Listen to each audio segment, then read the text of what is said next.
देवानां च ऋषीणां च गुरुं काञ्चनसन्निभं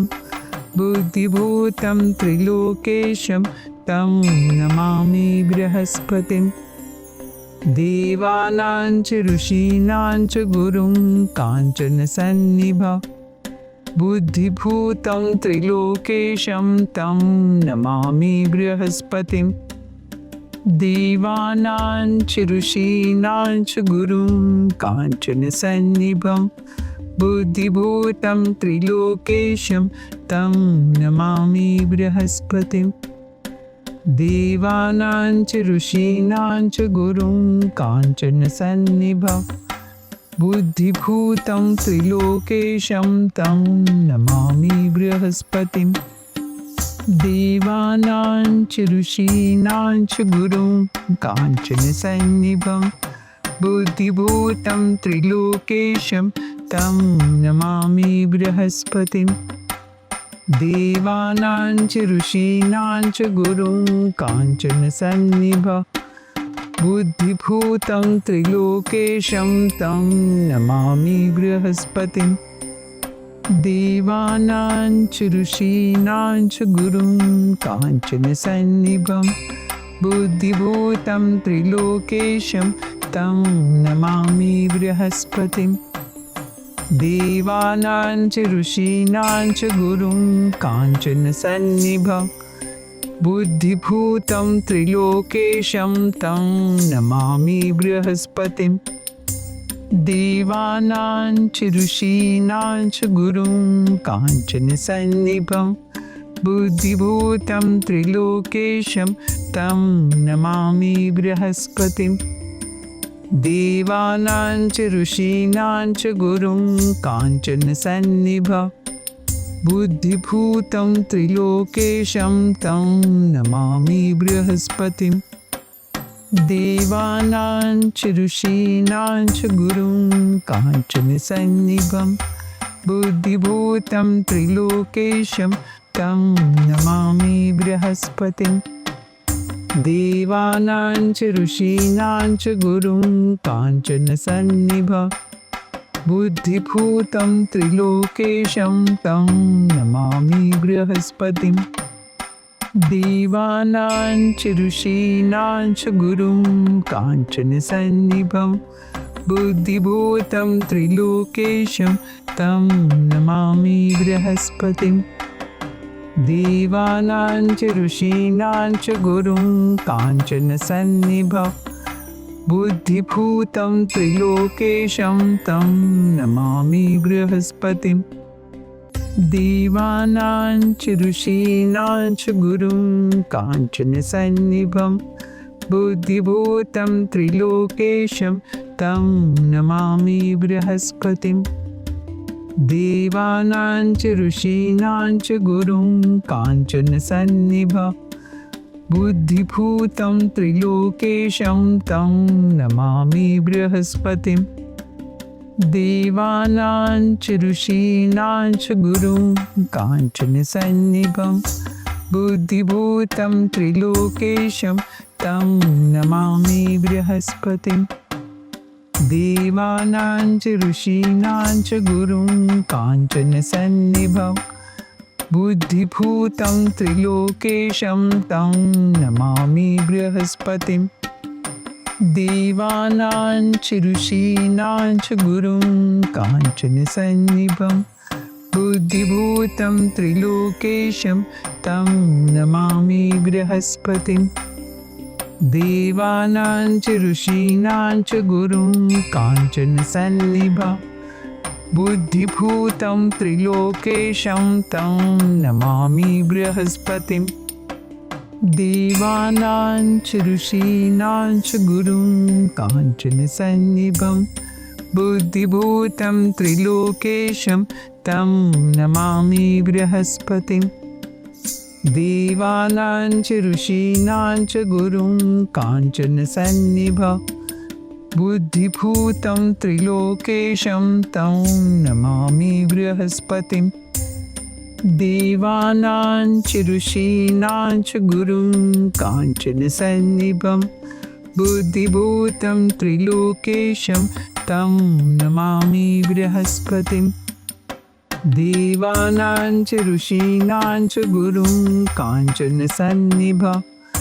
बुद्धिभूतं त्रिलोकेशं तं नमामि बृहस्पतिं देवानां च ऋषीणां च गुरुं काञ्चनसन्निभं बुद्धिभूतं त्रिलोकेशं तं नमामि बृहस्पतिं देवानां च ऋषीणां च गुरुं काञ्चनसन्निभं बुद्धिभूतं त्रिलोकेशं तं नमामि बृहस्पतिं देवानां च ऋषीणां च गुरुं काञ्चनसन्निभं बुद्धिभूतं त्रिलोकेशं तं नमामि बृहस्पतिं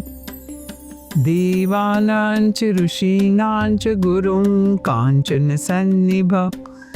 बुद्धिभूतं त्रिलोकेशं तं नमामि बृहस्पतिं देवानां च ऋषीणां च गुरुं काञ्चनसन्निभं बुद्धिभूतं त्रिलोकेशं तं नमामि बृहस्पतिं देवानां च ऋषीणां च गुरुं काञ्चनसन्निभं बुद्धिभूतं त्रिलोकेशं तं नमामि बृहस्पतिं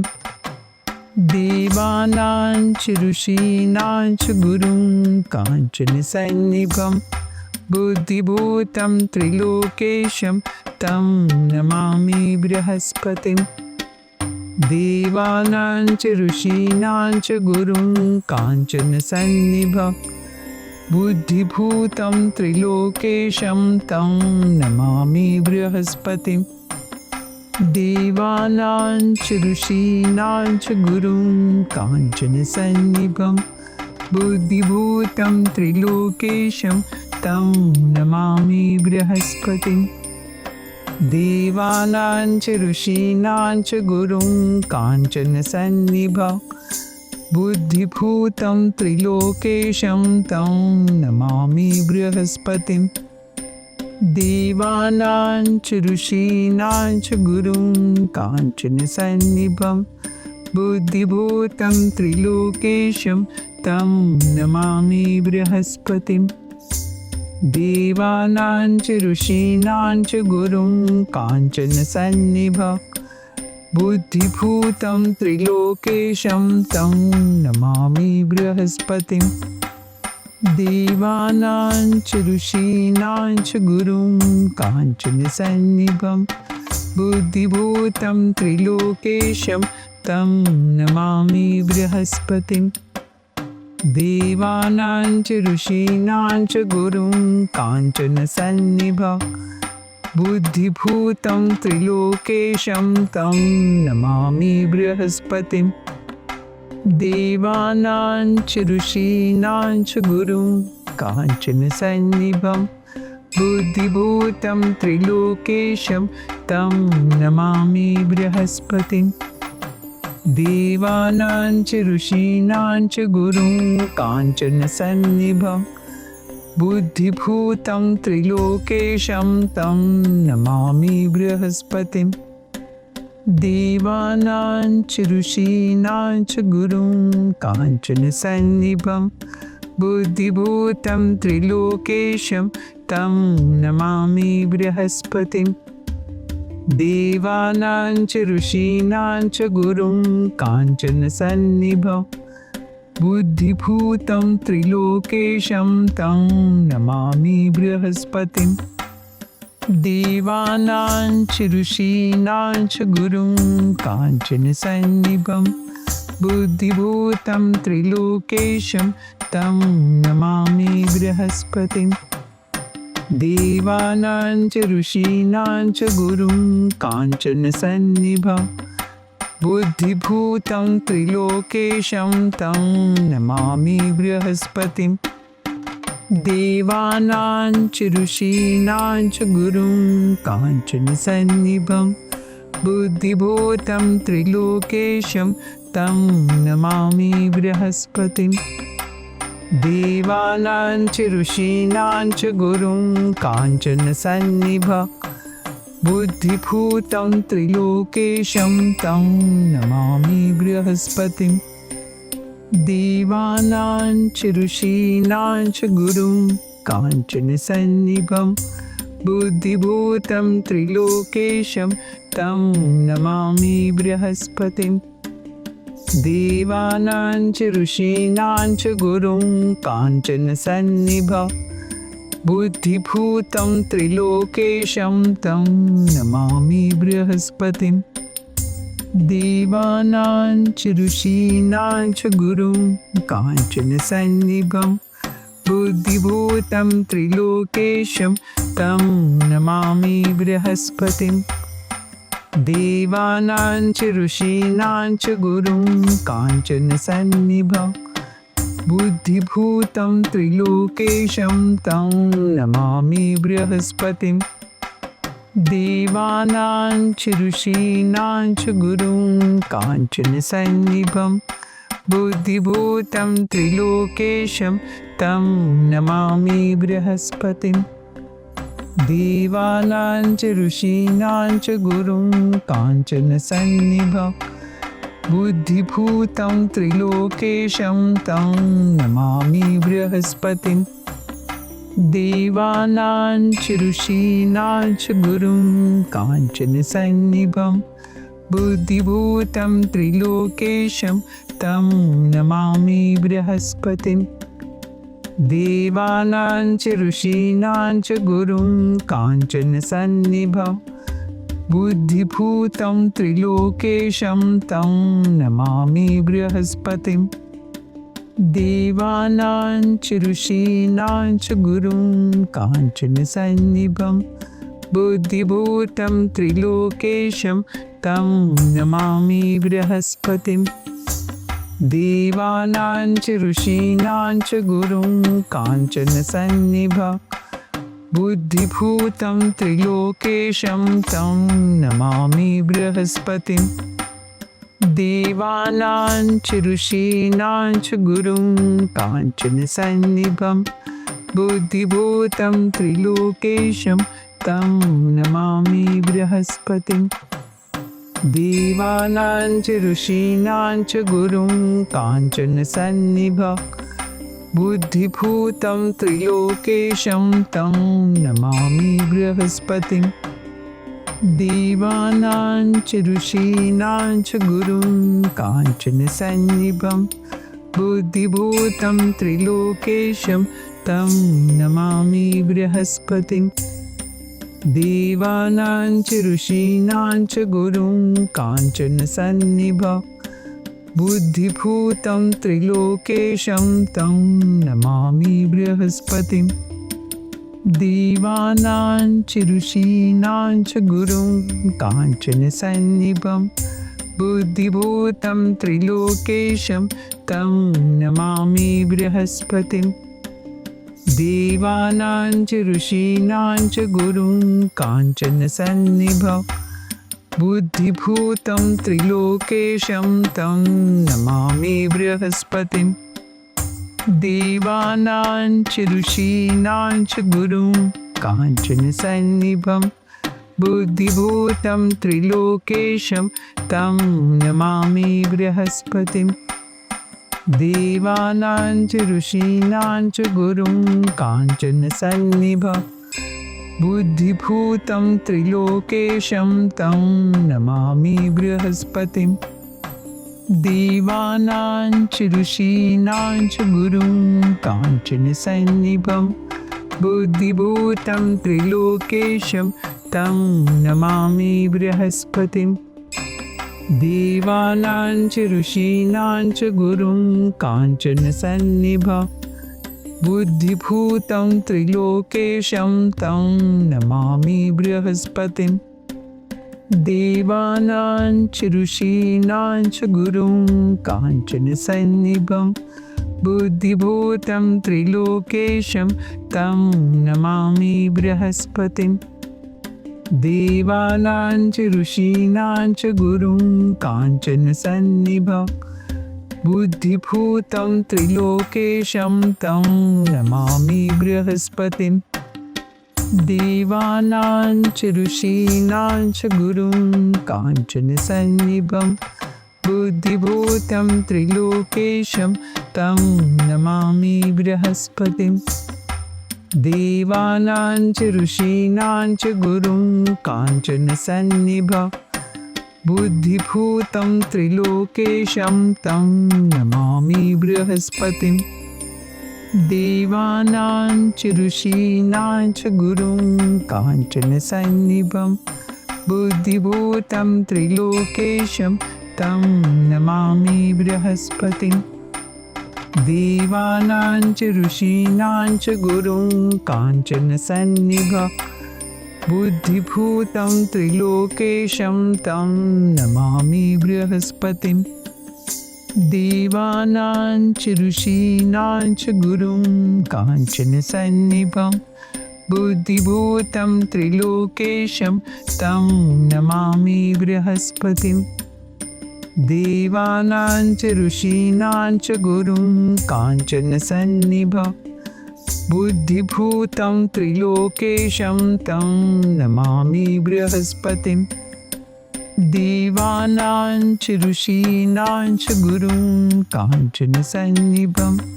बुद्धिभूतं त्रिलोकेशं तं नमामि बृहस्पतिं देवानां च ऋषीणां च गुरुं काञ्चनसन्निभं बुद्धिभूतं त्रिलोकेशं तं नमामि बृहस्पतिं देवानां च ऋषीणां च गुरुं काञ्चनसन्निभं बुद्धिभूतं त्रिलोकेशं तं नमामि बृहस्पतिं देवानां च ऋषीणां च गुरुं काञ्चनसन्निभं बुद्धिभूतं त्रिलोकेशं तं नमामि बृहस्पतिं देवानां च ऋषीणां च गुरुं काञ्चनसन्निभं बुद्धिभूतं त्रिलोकेशं तं नमामि बृहस्पतिं देवानां च ऋषीणां च गुरुं काञ्चनसन्निभं बुद्धिभूतं त्रिलोकेशं तं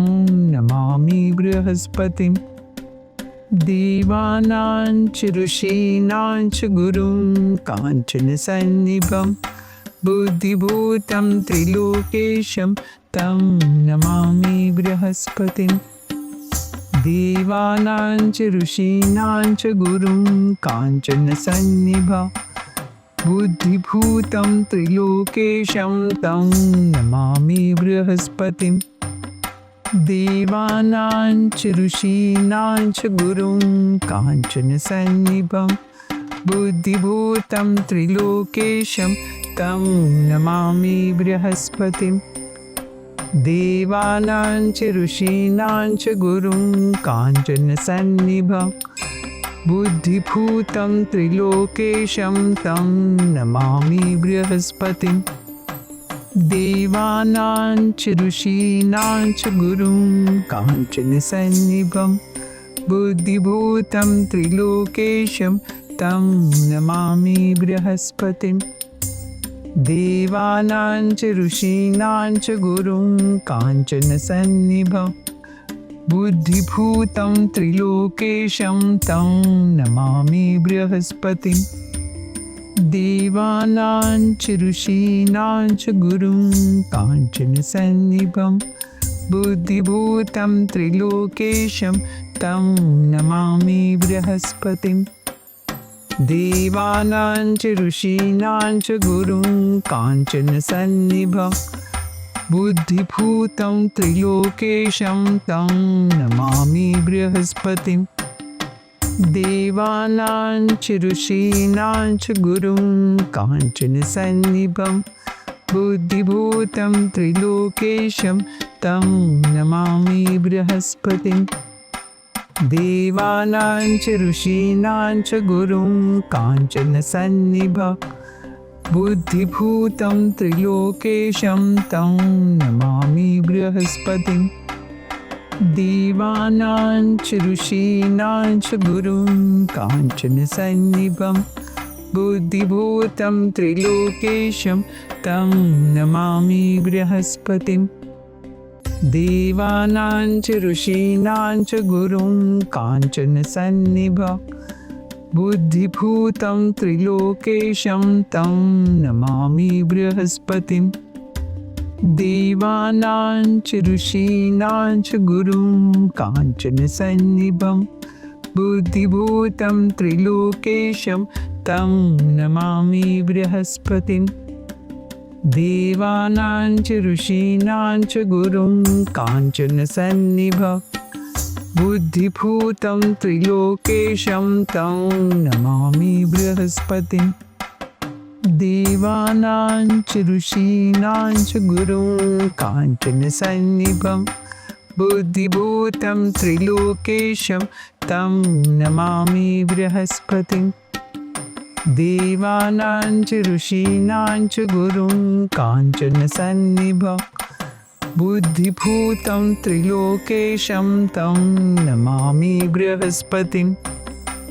देवानां च ऋषीणां च गुरुं काञ्चनसन्निभं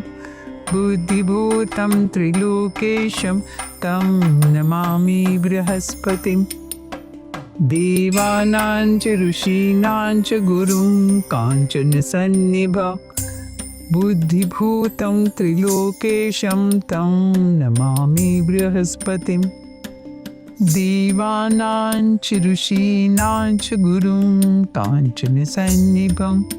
बुद्धिभूतं त्रिलोकेशं तं नमामि बृहस्पतिम् देवानां च ऋषीणां च गुरुं काञ्चनसन्निभं बुद्धिभूतं त्रिलोकेशं तं नमामि बृहस्पतिम्